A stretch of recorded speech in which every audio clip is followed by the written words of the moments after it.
अस्सलामुअलैकुम स्टूडेंट्स, आज second year का हमारा लेक्चर नंबर 6 है।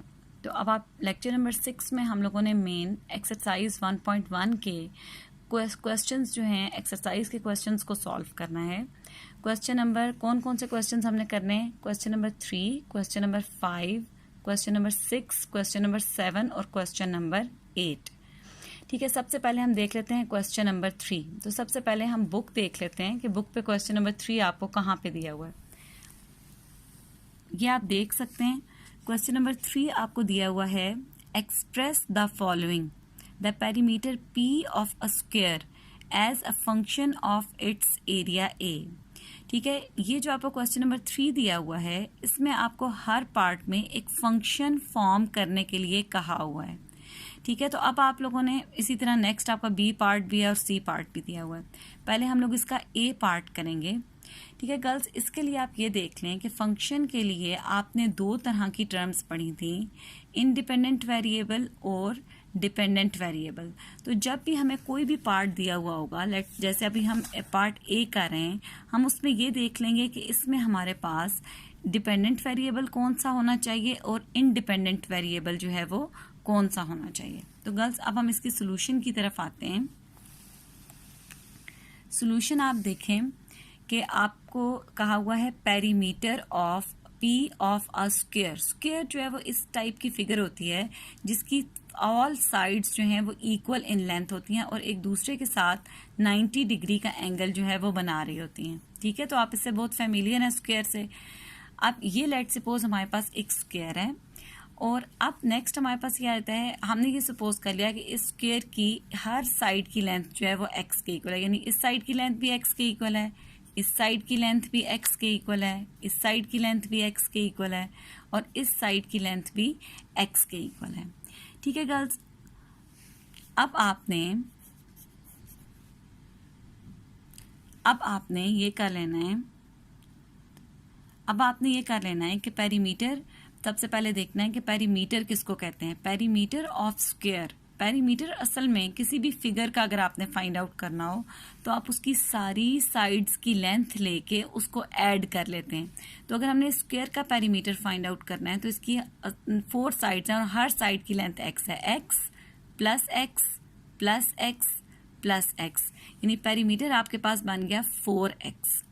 ठीक है, इसको हमने कह दिया इक्वेशन नंबर 1। उसके बाद एरिया आपने फाइंड आउट कर, एरिया आपको दिया हुआ है second as function of its area ए।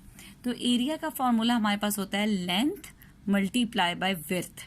अब आप देखें, इसकी लेंथ भी x ही के इक्वल है और इसकी विड्थ भी x ही के इक्वल है। तो आपके पास आ जाएगा area is equal to x multiply by x, यानी area is equal to x square. अच्छा गर्ल्स, अब आप ये देखें कि आपने फंक्शन कैसा फॉर्म करना है। फंक्शन आपने P और A का फॉर्म करना है और क्या कहा हुआ है, the perimeter P of square as function of area. ठीक है, इसका मतलब है आपने ऐसा फंक्शन बनाना है कि perimeter equal to function of area आ रहा हो, यानी इक्वेशन के एक साइड पे सिर्फ P आ रहा हो और दूसरी साइड पे A की कोई एक्सप्रेशन आ रही हो। ठीक है, तो अब हम इस तरह करते हैं, हमारे पास दो इक्वेशंस यहाँ पे बन चुकी हैं। एक बन गई है P is equal to 4x और एक इक्वेशन एरिया के लिए बन गई है area is equal to x square.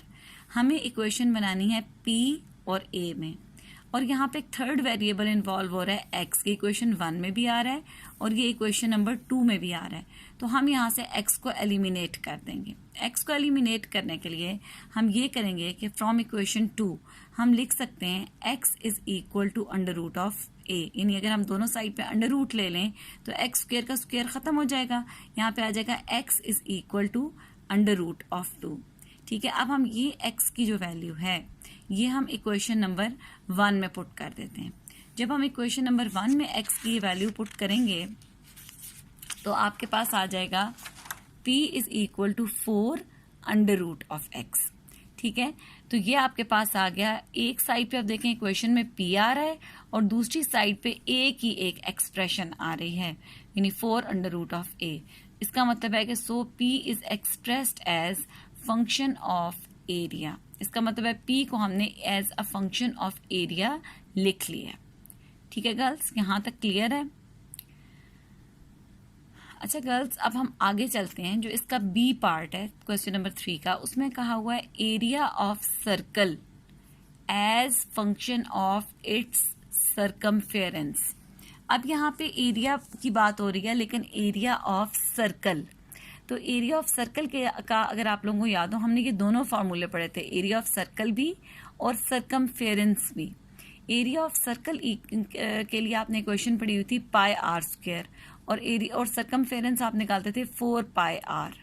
ठीक है, तो अब हम इसी तरह से कहते हैं कि let radius of circle be R. हम सपोज कर लेते हैं कि जो सर्कल का रेडियस है वो आर के इक्वल है। Then area of circle A is equal to pi R square. तो एक इक्वेशन हमारे पास बन गई, A is equal to pi R square. दूसरी इक्वेशन हमने सर्कमफेरेंस की बनानी है। Circumference of circle is equal to 4 pi R, यानी C is equal to 4 pi R. ये इक्वेशन 2 हो गई, यानी एक हमने एरिया के लिए इक्वेशन बना ली और एक हमने सर्कमफेरेंस के लिए इक्वेशन बना ली। अब ये तो आपको समझ में आ रहा होगा कि इस दोनों इक्वेशंस में R आ रहा है, तो हमने यहाँ पे क्या करना है, हमने यहाँ पर R को एलिमिनेट करना है।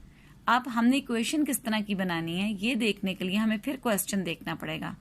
Area of circle as function of circumference, यानी इक्वेशन ऐसी होनी चाहिए, A is equal to function of circumference f of c। ठीक है, इसका मतलब यह है कि area is expressed as function of circumference. ठीक है, तो अब आपने क्या करना है, इसका मतलब है कि अब हमें किसकी वैल्यू निकालनी चाहिए, C से R की वैल्यू निकाल के 1 में पुट कर दें या A से वैल्यू निकालें। हाँ जी, इस इक्वेशन में A की पावर 1 आ रही है, इसका मतलब है हमें C से इक्वेशन नंबर 2 से R की वैल्यू निकाल के इक्वेशन नंबर 1 में पुट करना है। तो आप देखें, फ्रॉम इक्वेशन 2 आप लिख सकते हैं, from equation 2 R is equal to C by 4 pi. ठीक है, अब आप ये R की वैल्यू इक्वेशन नंबर 1 में पुट कर दें तो आपके पास आ जाएगा A is equal to pi C by 4 pi का स्क्वायर। अब आप इसको सॉल्व कर लें, pi C square by 16 pi square, ये आपके पास आ गया। Area is equal to C square by 16 pi, तो ये आपके पास इसका आंसर आ गया। ठीक है गर्ल्स, अब नेक्स्ट देखें, इसका जो C पार्ट है वो क्या है, the volume of cube as function of area A of base. ठीक है, अब वॉल्यूम ऑफ क्यूब जो है, क्यूब आप किसको कहते हैं, क्यूब आप केमिस्ट्री में भी ये पढ़ते रहे हो, फिजिक्स में भी पढ़ते हैं। क्यूब हम कहते हैं असल में एक बॉक्स को, जिस तरह से आप बॉक्सेस देखते हैं, मुख्तलिफ चीज़ों के डब्बे होते हैं आपके पास, ठीक है, सिंपल एक बॉक्स। और क्यूब असल में ऐसा बॉक्स होता है जिसकी तमाम साइड्स की लेंथ सेम हो, यानी जो उसकी लेंथ है वही उसकी विड्थ भी हो और वही उसकी हाइट भी हो। यानी अगर इसकी लेंथ x के इक्वल है तो विड्थ भी x के इक्वल होगी और हाइट भी x के इक्वल होगी। और इसके आपने क्यूब के वॉल्यूम और एरिया ऑफ बेस के दरमियान फंक्शन फाइंड आउट करना है। तो अब देखिए, वॉल्यूम ऑफ क्यूब का फॉर्मूला क्या होता है, वॉल्यूम ऑफ क्यूब हम कह देते हैं कि let each side of cube be of length x। हमने कह दिया कि इस क्यूब की हर साइड की लेंथ जो है वो x के इक्वल है। ठीक है, अब इसके वॉल्यूम का फॉर्मूला क्या होता है, volume is equal to length multiply by width multiply by height.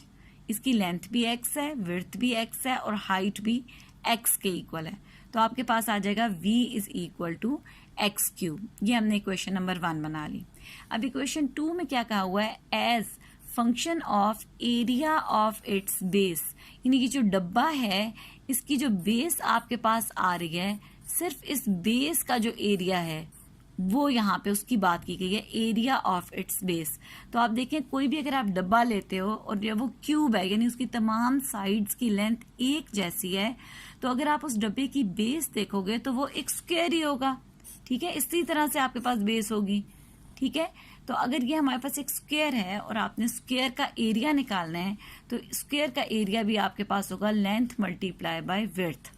तो आपके पास इसका मतलब है क्योंकि इसकी हर साइड की लेंथ x ही के इक्वल है, तो स्क्वायर की लेंथ भी x के इक्वल होगी, स्क्वायर की विड्थ भी x के इक्वल होगी।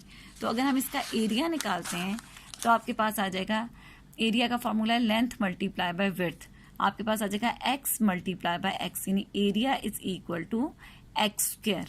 तो आपने अब क्या करना है, अब आपने उसी तरह से, अब आप लोगों ने देखना है, मैंने वैसे ये हिंट के तौर पे लिख दिया है कि वॉल्यूम को in terms of area express करना है। तो अब आपने ये खुद सोचना है कि आपने क्या इक्वेशन 2 से x की वैल्यू निकाल के इक्वेशन 1 में पुट करनी है, ठीक है। ये अब आप लोग खुद सोचें और इसको आपने कंप्लीट करना है, ठीक है। एक पार्ट मैंने आप लोगों को करने के लिए दिए, ठीक है गर्ल्स। यहाँ तक आराम से आप इसको कंप्लीट कर लें और अगर कोई प्रॉब्लम हो तो आपने मुझसे मैसेज करके पूछ लेना है। अब नेक्स्ट हम आ जाते हैं अपने एक्सरसाइज के क्वेश्चन नंबर 5 की तरफ।